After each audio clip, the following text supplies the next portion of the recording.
Okay, so good evening everyone. Amen. So, sa oras mo man. Ikaw wala. Amen? Amen. Okay. Mga 30 minutes o sa oras. Okay. So, muna na ang short test. Okay, muna, kung muingon gani ang preacher ninyo nga dali ra magwali, 30 minutes lang, ay di mo to, anak. Tinood. Okay? So, salamat ko sa dako nga pribileo nagyatag sa Ginoo sa ako sa pag-anhiderate. And thank you so much, Pastor James. No?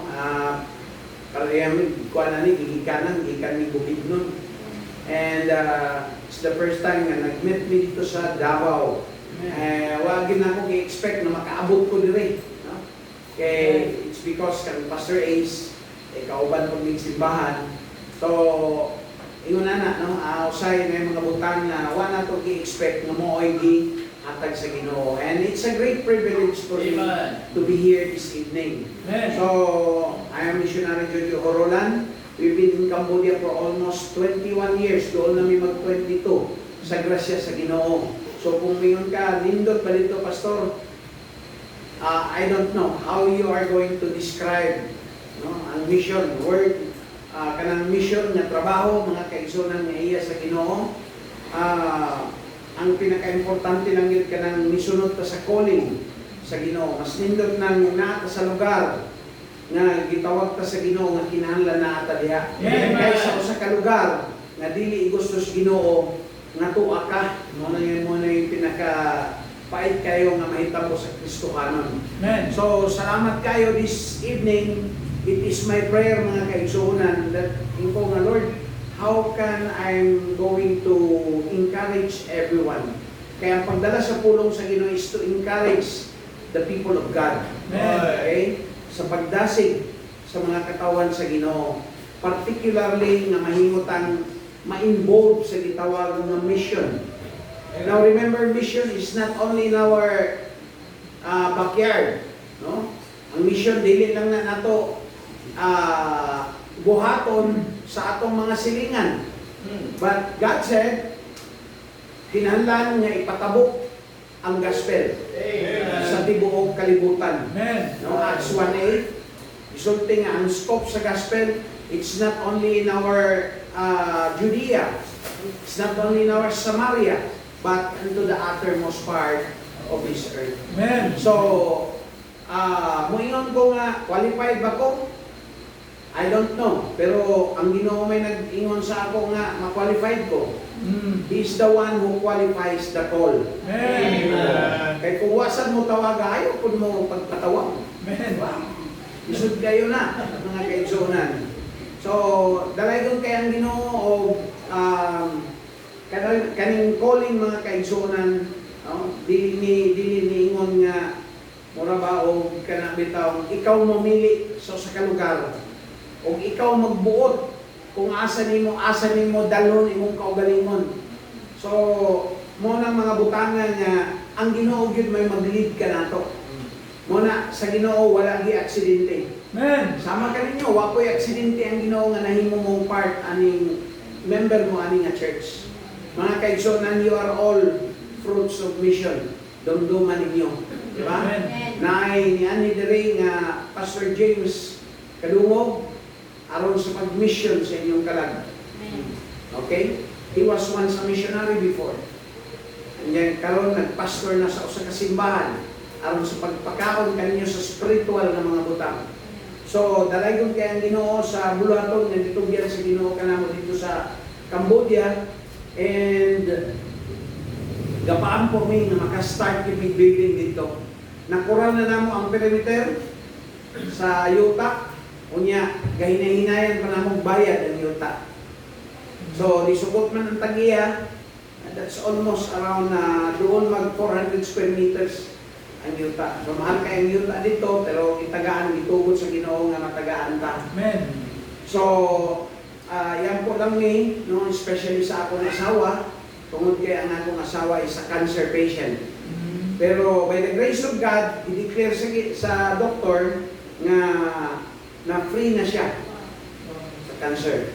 Pero huwag ta kabalo, kay naragin na sa kamot sa Ginoo tanan. So ang importante nga kinahanglan magpadayon ta kung gitawag ta sa Ginoo sa pagwali sa pulong sa Dios, kinahanglan mutuman lang ta. Di ba? Himo lang ta sa mga butang nga gustong buhaton sa Dios kanato. Remember, obedience is the place of blessing. Amen. That's true. Di ba? Oh. So, salamat kayo. Nindot kayo itong mga guidelines nga gihatag sa itong pastor regarding sa mga Sunday school teacher. Gwapo to. Pagpahinumdum to, no? Pagpahinumdum to, dili lang sa mga young people, sa members sa church. Amen. Okay? Para to sa membro. Walay ginaigo ato, kundi para to tanan. Makaayo to tanan. Ginansya ta permi ato. Okay? Watay pagkaalkansi ato. Lisod ka ito, katong primero, tilaw-tilaw lang, di ba? It's all about sala. Primero, mudimdim lang, kadugay, mudumdum na. Di ba? So, okay. So, di ta maglangan mga kaigsonan. And please pray for my trip tomorrow. Amen. Going back to Bukidnon. Iyan po nga, okay lang yun ang ako nga travel. And it is my prayer that one of these years, makabalik ko diri. No? Gusto ko Domingo diri magwali. Amen. Okay? So, we have already a connection. Ingon anak man ang bulaton sa Ginoo, kinahanglan doon ay gitawag nga networking. Networking para maligpon ang bulaton. Wala ko mag-demand kung pila ang inyong ipaluyo, isuporta mga kaigsonan. Ang pinaka-importante nga ma-involve mo sa bulaton. Di ba? Kanang group holders mo ba? Kanang appeal mo. Kung naay maluwas nga Cambodian, ang reward ana dili lang sa ako. Amen. Appeal mo ana. That's true.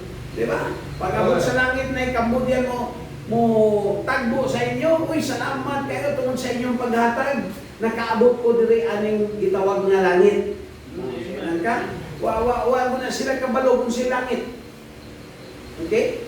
So, mga kaigsonan, ang nagpadayon nga buluhaton sa Cambodia is really a challenging work, ang mission. Okay?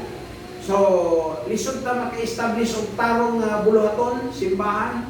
But one good thing is that we train leaders. Mao gina, no? Mao na establish disciples. Mao man gikuan sa Ginoo sa amoa, no? Nga trabaho. Okay? So, adto ta sa 1 Kings chapter 17 verse 9 to 16. Mao ni gi-impress sa Ginoo sa ako nga I'm going to share to you this evening. Okay? It's all about Elijah. So, si Elijah, tao sa Ginoo. Missionary siya sa Ginoo. Okay? Pero magsugod, 1 Kings chapter 17, verse 9 to 16. Di na nato hisgutan ang verse 1 paingon sa 8, pero dirita magsugod sa 9 paingon sa 16. Okay, naaba mo? Amen. Okay, so akong diyan yung tanan sa pagpanindog palihog as we give reverence to the Word of God, ato ning basahon responsibly, and in verse 16 we will read together. Okay, are you with me? Amen. Okay, 1 Kings chapter 17 verse 9 to 16.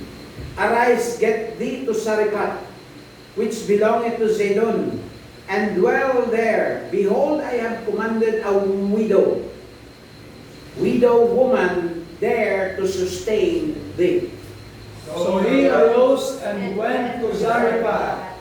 And when he came to the gate of the city, behold, the widow woman was there gathering of sticks. And he called to her and said, Fetch me, I pray thee, a little water in a vessel, that I may drink. And as she was going to fetch it, he called to her and said, Bring me, I pray thee, a morsel of bread in thine hand. And she said, As the Lord thy God liveth, I have not a cake, but a handful of meal in a jar, and a little oil in a cruse. And behold, I am gathering 2 sticks, that I may go in and dress it for me and my son, that we may eat it and die. And Elijah said unto her, Fear not, as thou hast said, but make me thereof a little cake first, and bring it unto me, and after make for thee and for thy son. For thus saith the Lord God of Israel, the barrel of meal shall not waste, neither shall the cruse of oil fail, until the day that the Lord sendeth rain upon the earth. And she went and did according to the saying of Elijah. And she and he and her house did eat many days. Kitang tanan? And the barrel of meal wasted not, neither did the cruse of oil fail, according to the word of the Lord, which he spake by Elijah. May the word of the Lord bless His words this evening. Ang akong mensahe is all about faith that trust God's provision. Faith that trust God's provision. Mag-ambot ta. Father in heaven, O God, salamat Ginoo dalay ko ikaw sa among kinabuhi. Usa sa akong mga pangamuyo pag-ampo Ginoo, nga ikaw Ginoo magapanalangin sa imong mga katawhan diri. Lord, I pray salamat kang Pastor James sa banang iyang family, ang katawhan Lord nga iyang ginumala Ginoo. Salamat Lord sa word mission. Tungod kay Lord, usay ni mulakaw kami Ginoo nga way pagduha-duha kung unsay mahitabo kanamo, gutomon ba kami or unsa ang panginahanglanon sa among nga family nga misunod sa imong calling o bisan pa man sa mga Kristohanon.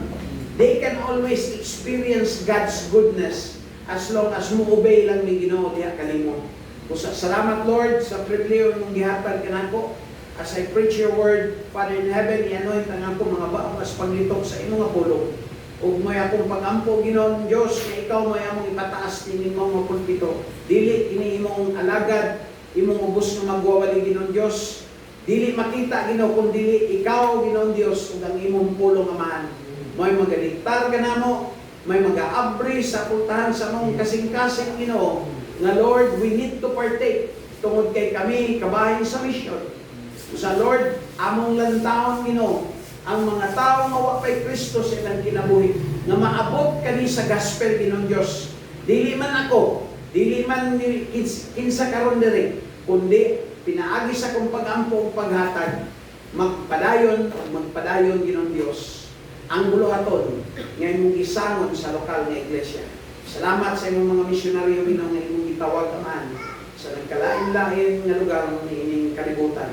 Gamita sila, gamita ako, gamita ang tanan Ginoong Dios, even the resources Ginoo nga mapaabot ug makatabang naman para sa buluhaton. Ining tanan ditugyan ako in Jesus name. Amen. Okay, daghang salamat magaling ko. Now, look at Elijah. Usa siya sa misyonaryo nga gipadala sa Ginoo. Amen. Now, sama kaninyo gipadalaan mo og misyonary diri o karon mo na inyong pastor. Nga mga pagkaon kaninyo sa pulong sa Dios. Unsa ka importante no? Sa kasing-kasing sa Ginoo ang pilitik, sa kasing-kasing sa Ginoo walay lain kundi kalag. That's why He sent missionary. The first missionary is no other than Jesus Christ. Ingon ang Luke 19:10, for the Son of Man which came to save and to seek that which was lost. Isa man ang nangawala, kita nang nangawala kanito. But we thank the Lord, wala mo undang ang Ginoo sa pagpadalag mga missionary, sa pagkonbiktar og mga katawan, sa paghatag, pag-ampo mga kaigsunan, aron kato mga nangawala, maabot kato sa gospel. Di ba?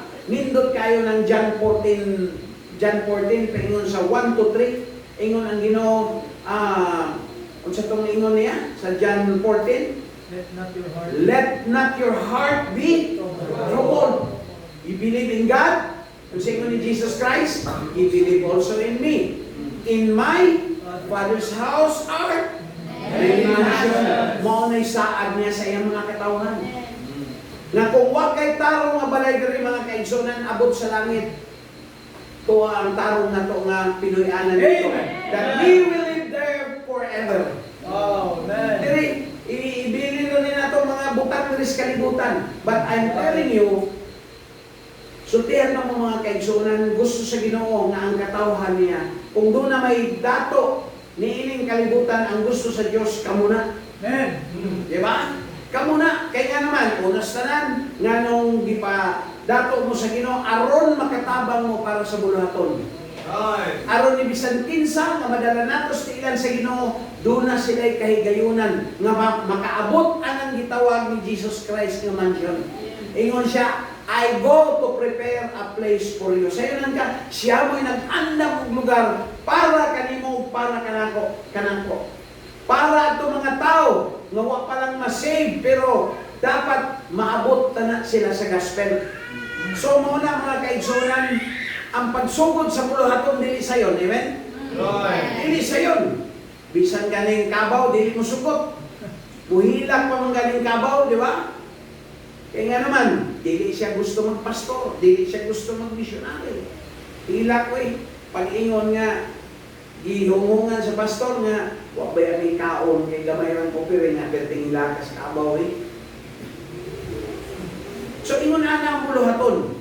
Mayon kag pait sa ministry, dili pait sa ministry, pinakapait sa ministry. Pero but I'm telling you mga kaigsunan, doon ay kalipay nga naman, isunod man ta. I-obey man ta sa calling sa Ginoo. The same with you, kamo nga mga member ng imong nga iglesia, sultihan ta mo, kung kamo gibutang diri, kinahanglan magpadayon mo diri. Di ba? Kaya nga no, ang buluhaton sa Ginoo, dili na haom-haom. Adi ko diri kay maigo na ko sa mensahe diri. Folks, remember, kita makasasala o ang mensahe sa pulong sa Ginoo, it will always deals about sin. We are all subject to this, mga kaigsunan. Di ka kalikay, basta badlungon ka, di ka kalikay mga kaigsunan. Ayaw ka suko. Kaya nga no, makaayo na para nato ang pulong sa Ginoo. Muralig injection, kanundog ko sa una nga, elementary pa min ay mga bakuna, mga ambak mis bintana, kaya nga naman, dili mi gusto magpa-injeksyon, sakit man, pero makaayo. Amen. Di ba? Makaayo. Something like kanang ingon nila nga bakuna. I don't know kung maayo ba itong bakuna sa COVID. Mura mo ito, idalik-dalik mo. No? Wala pa mga insakto nga findings or result ato nga makaayo sa ito lawas. Kanya karon daghan kayo ang gasakit, mao na gipasanginlan. Di ba? Kaya nga naman, mura tong gidali-dali. Kaya nga no, ang mga tao gusto na yung gawas. O, mo tong kuan, no? So, ang Ginoo naghatag og instruction sa missionary niya. Ingon siya, arise. Get dito sa ripat. Di ba? Primero, dito to siya sa kanang gitawag nga ingon siya, mo ng brook of Chirit. Get thee hence and turn thee eastward and hide thyself by the brook of Chirit that is before Jordan. And it shall be that thou shalt drink of the brook, and I have commanded the ravens to feed thee. Sailan ka? Ang nagpakaon sa misyonaryo sa Ginoo, ang uwak mo gigamit. It's really a challenging para nato na mas maayo pa usay ang uwak kay makasabot pa kung dunay assignment nga ihatag ang Ginoo kaniya iyang tumanon. Pero kita ambot lang. Di ba? Usay dili ta kabalo mutuman. So, anyway, ang Ginoo mo provide sa mao nga mga panginahanglanon. Mutagbo ang Ginoo sa mao nga panginahanglanon as long as mo obey ta niya. Yes. Diha na mahitabo nga mahimong pait atong kinabuhi kung disobedient ta nga katawan sa Ginoo. Mao nang dili kita mo disobey sa Ginoo. Nindot kayo provide sa Ginoo ang panginahanglanon. We started the mission 2005. Wa mi kaila kung kinsa among duolan adtuan dito sa Cambodia. Nangita kog apelyido nga hurulan nito, wa gyud ko kita. Mga Cambodian. Kay may na lang dire. Okay kay dire kay nga makasilingan ta, ngayon tagbahaw, okay ra gyud kayo, di ba? Balik tag kamunggay, okay ra gyud. Ibot tanglad, okay ra gyud. Sold na ang pagkaon, pero dito nagaagad gyud mi sa panalangin sa Ginoo. And I believe the same experience that I had. Managkalahin lang ang atong experience siya, Pastor, but still the same. Nagsugod sa buluhaton sa Ginoo. Right. Diba? Ni-obey lang. Muna, Kinahanglan be sensitive sa need sa inyong pastor. Amen? No. Kinsa may gamiton. Kamo mo'y gagamiton, mga kaigsunan.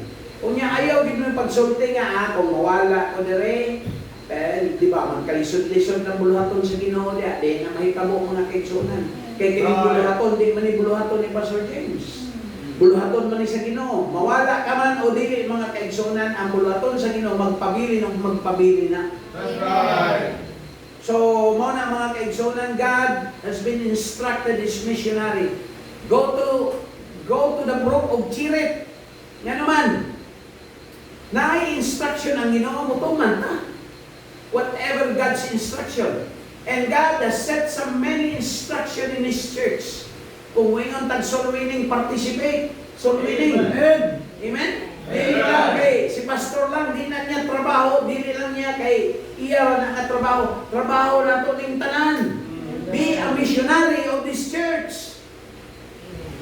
Amen? Sa inyong trabahoan, dapat kamo makita mo nga kahayag. Sa inyong eskwelahan, mag-imbitar mo. Amen. Di ba? Missionary man mo. Okay?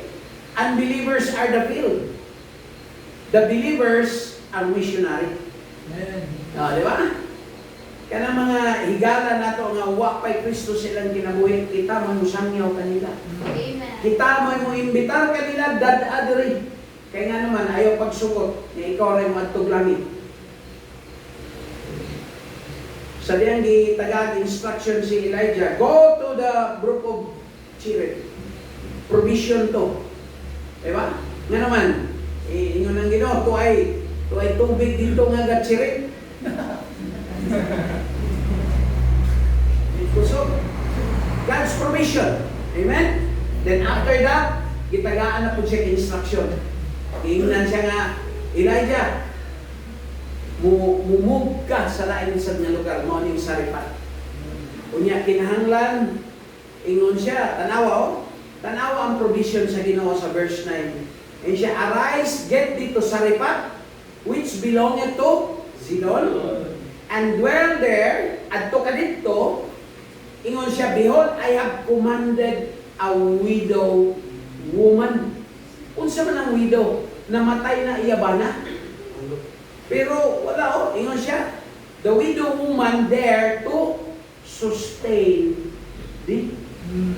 Mura bitaw, kaya maluoy tag widow, luoy na baya na siya kay namatyan na siya bana. Di ba? Di kalisod na sila karon, niya daghan siya anak. Pero kani isa ra yang anak. Pero look at this, giun sa pag-provide o giun sa paggamit sa Dios ang usa ka widow aron sa pagpakaon sa iyang alagad. Di ba? Now, kung ang widow gigamit sa Ginoo, kung ang uwa gigamit sa Ginoo, way imposible nga di pud kanya gamiton. Amen. Di ba? Now look at this, ingon niya, woman there to sustain din. Sa ilang ka, gitagaag sustain si Elijah. Di ba? Sustain din. Sustain. And verse 10, so he arose and went to Saripat.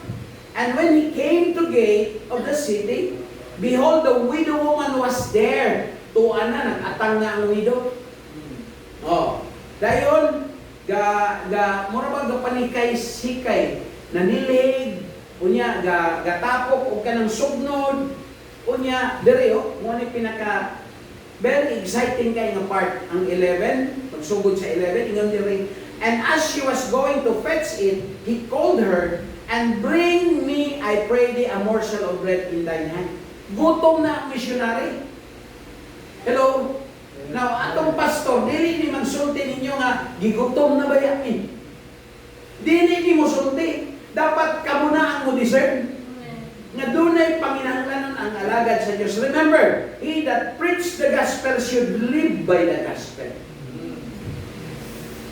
Isut siya kay si Pastor James nga ining kagabi tungod kay walay gigamit nga katawan sa Ginoo diri mo adto dito sa sentros Kidapawan maligyag balot. Di wala. I'm not saying dautan na. Pero tagaid dignidad ang posisyon nga gihatag sa Dios kaniya. Pinaagi ka ninyo. Oh. So, napa, moto nag-instruct siya. Wala maulaw si Elijah. Kaya tagay ko pambe, gutom ko. Yung anak ng pastor, kanang mo instruct yun sa iyang mga membro nga mo take yun og steps. Diba? Gitudloan mo unsaon sa pag-launch out into the deep. Ayaw mo nga magpakuan kanunay that you want to remain immature. Mga igsoon, always aim to become mature. Amen. Kanang mga immature mo, nagdali mo hila, kasabaan, di na mo simba. Diba? Yung nana, kato bitaw, kadungog kato, katong iyong kuwa nga, usa ka babay na tigulang, nanawagan siya sa radio station, niya pagtawag niya dito kay, wa na siya makaon. At to siya, hangyo siya sa announcer, siya Mr. Announcer, kanang, pwede ba ko manawagan? Ingon na ng announcer, asa man ka manawagan? Siya nga, manawagan ko sa Ginoo, kay wa na gyud ko'y pagkaon, gigutom na, hapit na may mamatay. The same sa sitwasyon ni ining widow. So, kurat ang announcer kay, manawagan sa Ginoo, di ba? Kasagara manawagan ka namang mga relatives na to. Siya nanawagan sa Ginoo mo to. Ihatag na kuan, microphone yun siya nga Ginoo. Tabangi ko, nawagan ko nimo kay wa na may makaon. Na may nakadungog sa radyo. Tigulang ba? Nakadungog. Dato, siya buhanga ning bayhana oy. Nanawagan na sa radio station, nangayos Ginoo og pagkaon. Gitawag niya ang sekretary siya dali ragot. Pagpalit dito daghang pagkaon, ihatag aning babae nga nanawagan sa radio station, mangutan na gani siya asa gikan nga pagkaon, ing na siya gikan kang Satanas. Muna iyang ingon. So ato gihatod pud sa babae, gihatag. Siya nang niara. Ihatag wa man na mangutana, asa wa man gani kong pasalamat. Isunod-sunod siya itong bahay nga sekretary. Siya kanang di ka mangutana asa nigikan ng pagkaon. Siya di na kung mangutana kay basta gani Ginoo mag-order, bisan ang yawa, mapupos ng deliver. Ano yan? Ingon na ang Ginoo will provide. And He will use even those impossible para nato imposible, pero pwedeng posible sa Ginoo. Amen. Now look at this widow. Ang iyang harina nga nabilin, gamay na lang. Ingon siya, and she said, as the Lord thy God liveth, I have not a cake. Wala na. But a handful of meal in a barrel, and a little oil in a cruse. And behold, I am gathering 2 sticks, that I may go in and dress it for me and my son, that we may eat it and die. So katong pagkaon, katong harina mga kaigsonan, para na lang to sa iya o iyang anak. Siya, duha ra ganing kastik ang kanang sanin, sugnod. Unya, humanamon ni kaunon, wala na may, wala na may kabalo kung asa na po may manguha sunod, or mamatay na may. Di ba? Have you experienced that? Kami na-experience na sa bulaton dito sa Cambodia, mga kaigsonan, na wala na yun. Pero, tuod-tuod, naamay mo tok-tok, naagi gamiton ang Ginoo. Dili lang sa atong panginahanglanon, sa atong panglawas, kundi sa panginahanglanon nato personal mga kaigsonan. If we are just faithful, ang Ginoo mo tagbo yun sa mga panginahanglanon nato. Di ba? Kasi di ta mag-expect ba na, nadawat lagi ko sa trabaho. That's because of your faithfulness, mga kaigsonan. Pastor, dako kay kung ginansya karon. That's because of God's faithfulness. Kung panalaginan gani mo mga kaigsonan, damor mo nga muduol sa Ginoo. Di ba? Ang uban Kristohanon karon, magpaampo Ginoo. Tabangin ko, pastor, tabangin ko. Once gani makatrabaho ko or makakuha ko ani nga negosyo or unsa man karon nga kuan ang makakwarta ka. Aampo sa taong pastor, pero sa panahon nga naa na, wala na, makalimot na. Diba? Batasan na si Kristohanon. Nabuhong sa panalangin. Remember ka na mga butanga, igadugang na nasa doa. Kunya, anha ta mabisi, ana? Anha ta makalimot. Anang bahina nga ang naghatag Ginoo, kunya gikalimtan mo siya. Di ka dapat ingon ana. Pero look at this in verse 13. Ingon siya, and Elijah said unto her, fear not, ayaw mo kahadlok. Ayaw mo kahadlok sa paghatag sa inyong faith promise offering. Folks, let me tell you this. Sa mission, dunay dakong panginahanglanon.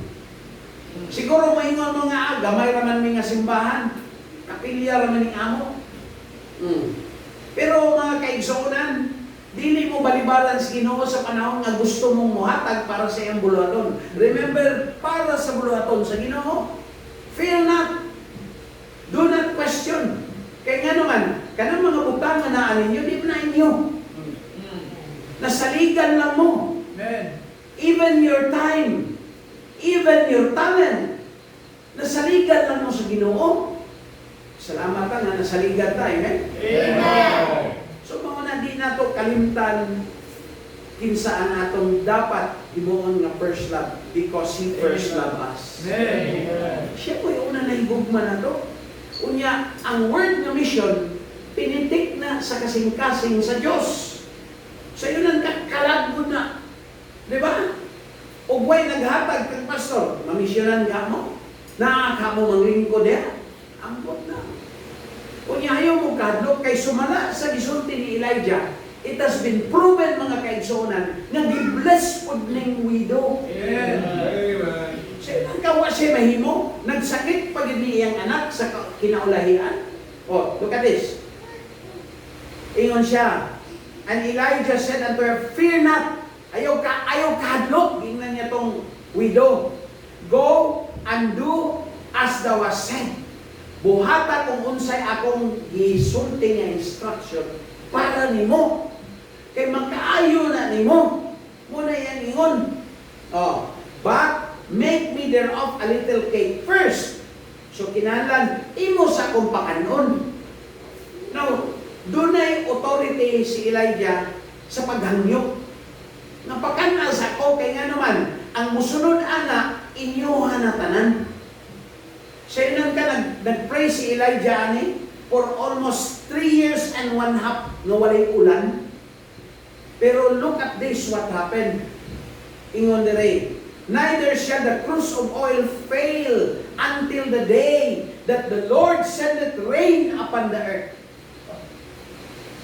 Katong mura ba sa inan ka dugay nga way ulan? Pero kalit lang ni ulan sa dihang gihatag ang maumao ng pagkaon dito sa alagad sa Diyos. Pagkanindot kay mga kaigsuonan, di ba? Kanabang nagunahuna ang widow, be, kung ako ning ihatag aning tao, aning alagad sa Ginoo, wala na may makaon. Maubito na sa atong giving. Usahay magsigitag pamili kung unsay atong ihatag sa basket. Because sa tinuod lang mga kaigsunan, kung gibless na ta sa Ginoo, kusog kita mangwinta. Kusog kita mangayo sa Ginoo, kusog ta mangwinta. Labi pa sa atong basto, kwintahan na to. Ayaw na. Kung muhatag galing ka, ayaw na sunda asa ni paingon. Di ba? Do not question. Kaya nga no, mo question ganing Ginoo sa inyo, asa naman to akong gihatag. Faithful ba ka nga iuli sa dapat nimong iuli para sa panudlanan? So, mo ni mga kaigsunan kung atong tanawon, no, wala, ingon siya, kung muhatag ka lang, dili gyud mo fail ang Ginoo nimo. Amen. Diba? Nindot kayo na nga, alagad man sa Ginoo mo'y nagsulti. Misyonaryo niya. Mauna, kung ang pulong sa Diyos gidala sa alagad sa Diyos, I'm telling you, exercise it with faith. Exercise it with faith. So, niingon na ng babae, kung ingon ang widow, kung ihatag ko ni sa alagad sa Diyos, ingon siya, ingon na lang, ihatag ko na lang ni maumaong harina. Para ko aming muka, makaon. Ihatag ko ni sa alagad sa Diyos. Kay, basi na lang. O, di ba? So, pagtuog, ihapon to, na iyang gihimo. Pero unsay resulta? Sa dihang giuna niya ang alagad sa Ginoo mga kaigsuonan, ang verse 15 nagasulti diri. And she went and did according of the saying of Elijah, and she and he and her house did eat unsa? Many days. Many days. Amen. Because that is the promise of God. Matod-patong kapamaligyag saging, ang iyang negosyo saging, pero nag-faithful siya sa pagpangalagad sa Ginoo. Kanang kapamaligya magsaging kamuti. Oh. Ayon siya na sa diyang isulayan niya ang paghatag sa misyon. Itudluan siya kung saan paghatag og tithes para sa pagbalik sa tithes. Kaya itudluan siya sa iyang pastor. So, ayon siya sa una nga gipangutana siya nga sa man gipanalanginan ka? Siya gipanalanginan gyud ko kay ngano man sa una di ko gahatag og mission, ingon siya, ang amo kong gakaunon saging ra. Unya, pagka panihod to na mo, kamuti, na pagka gabi, yun na. Siya, pero pastor, na-prove yun ako nga sa dihang gahatag ko para sa mission. Ayun siya, among gikaon, dinignig na.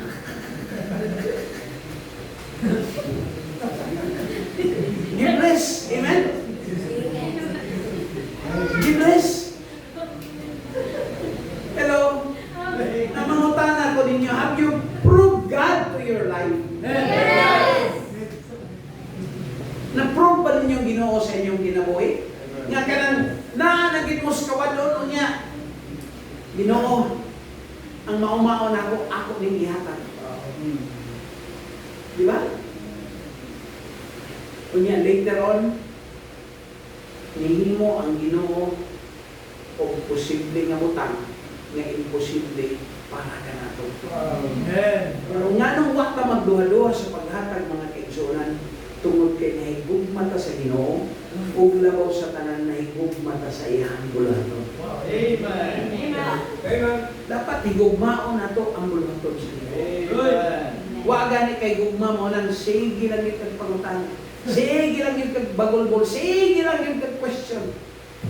Unya, sultihan ka mo, kanang reklamador sa simbahan, kanang kung ligahapan. Tinuod na.